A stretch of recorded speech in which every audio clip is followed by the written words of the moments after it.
The iPhone Air has a beautiful internal design, and this would look absolutely amazing transparent, but there are some things about this design that might complicate the process. Usually, the camera bump on an iPhone only sticks out on the exterior of the phone, but the other side of the glass stays flat. Having a flat surface makes it easy to scrape off the paint, but unfortunately, the new camera plateau design is actually curved glass, which means it might be risky to scratch off the paint the way we usually do. So in this video, we're gonna have to try out some new methods. Just like many transparent mods before, I'm gonna unscrew and open it up and figure out how we can make this back glass fully clear, if we even can.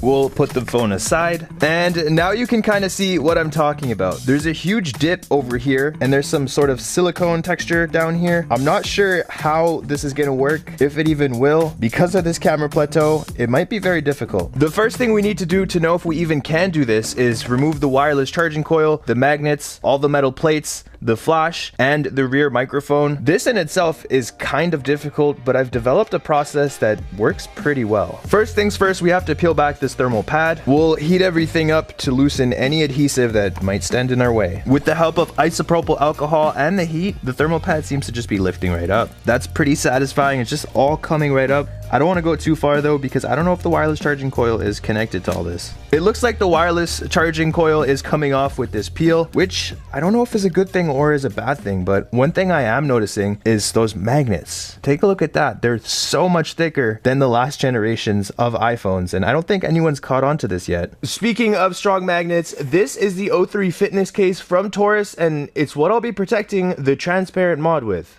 It's part of their O3 series built around this 360-degree stand. You can angle it however you want, so for video calls with center stage or dual capture videos, you don't really need a tripod anymore. The hinge feels solid with a TPU grip featuring a dot textured finish, and it still snaps to MagSafe harder than Apple's own case. They also sent the Q3 Air and the Veg Skin. If you're looking for a stronger and more flexible stand, you can go with the Q3 series. The Air version has visible airbags in the corners for drops, and the Veg Skin has that clean leather look. And for screen protection, they've got the Orange Armor screen protector. It cuts glare under sunlight and still feels like there's nothing on your screen.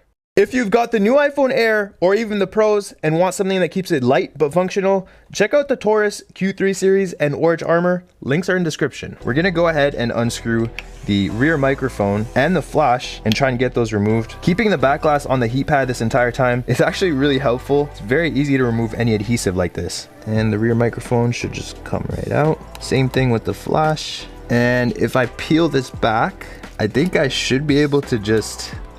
boom, we have the wireless charging coil, the rear microphone, and the flash disconnected and in one piece. That was easier than I thought, but the fact that this has larger magnets means that if we swap it out with an older generation, well, it won't look the same, and I don't think I'm okay with that, so we're gonna have to attempt to remove the magnets in one piece. Hopefully we can. We probably can't though. All we need to remove the magnets is a heat gun, a MagSafe puck, and a piece of paper. Oh, and gloves, because it's about to get pretty hot. The heat gun should soften the adhesive on the MagSafe magnets while I pull on them using the puck. Not only does the puck give us something to pull on, but it also keeps the magnets in the right shape. The piece of paper is actually really important once you have the magnet array removed from the back glass, and I'll show you why in a minute. Okay, so for the most part, that did work. We have some overlapping magnets, but I think with some sleight of hand, we can fix that. I'm actually impressed.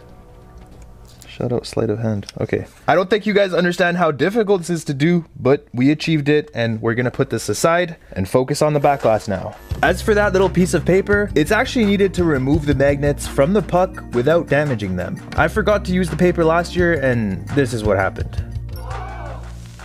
We also got the bottom magnets off. I don't know if we'll be reapplying these, but they're good to have. Now it's time to scrape off any leftover remnants on this back glass. I don't think we'll be reusing these clips because you don't really need them. We're just gonna scrape them all off. And now that we have all the plates off, we're just gonna scrape pretty much everything else. Holy crap, it's crazy how easy the paint is coming off this year. On past generations, it was a lot harder, but we also didn't use a heat plate, so maybe that's what's doing it. It's time for the hardest part of this mod, figuring out how to deal with this area here. I was actually contemplating not scratching the paint off because I think that would look pretty cool as well, but most of the internals are underneath this plateau, and I want that to be shown in the transparent mod, so it's non-negotiable. First things first, let's remove this silicone and see what's under it. This stuff seems very similar to what's in AirPods, and with enough heat, it should just peel right off, so let's try that. Check that out, it's just coming right off, and there's actually not a lot of it here. Very satisfying. It's way easier than I thought it would be. So far, everything is going to plan. Let's clean this up, and let me show you guys the fun part. This is gallium. It's a liquid metal that breaks down aluminum. Oh my god. These metal plates on the back of iPhones are usually really hard to remove, but with the iPhone 16 Pro, we discovered that you can just break them down using gallium and just pop out the camera bumps really easily. In order to use this stuff, I have to heat it up in some water. Gallium has a low melting point, so this should do the trick. While it's heating, I'm gonna scratch up the back plate to make sure there's no protective coating covering the metal. We're also gonna place some protectors on the inside of the camera lens to prevent scratches. Gallium is really messy, so I'm gonna use it in this plastic tray to contain the mess. We'll take the gallium and drop it onto the back plate, making sure to spread it evenly. This stuff looks really cool. We need to let that sit for a while, and if this plate is made of aluminum like last year, the removal process should be pretty easy. It's been about 30 minutes. The gallium should have weakened the aluminum pretty well by now, and let's see if it did. We're gonna take a razor blade and see if the aluminum peels off. So far it doesn't seem like it. Huh. So unfortunately, this is not aluminum, which means the gallium did nothing. If you guys haven't seen the iPhone 16 Pro transparent video, you should really check that out. Using the gallium was a lot of fun, but unfortunately, it won't work this time. But we're not giving up. We could still get this off. We're just gonna have to do it the hard way. And now we're just gonna try and get under this plate, whatever it is, probably stainless steel. After getting the metal lifted up a bit, we're just gonna be using heat. Most of the work when making a phone transparent is just heat, prying, and being careful. The camera bump is typically the most difficult to remove, but I managed to pop out most of the welds and remove all of the backplate. And there we go. We have the single camera removed, but we still have to do some touch-ups. That took a bit of time, but it went pretty smooth. Basically, all we have to do is remove the leftover metal from the camera lens, but we still want that clean cut, so we're gonna have to be a bit precise. And we have it removed. The camera is still protected, so we didn't really scratch it up. The sticker held in strong for some reason. Glad that it did. There is still a metal plate here that we have to remove, and we'll do that using the same way we've been doing pretty much everything. Heat. Now that we got this guy off, there's literally some like smoke. We just burnt it off.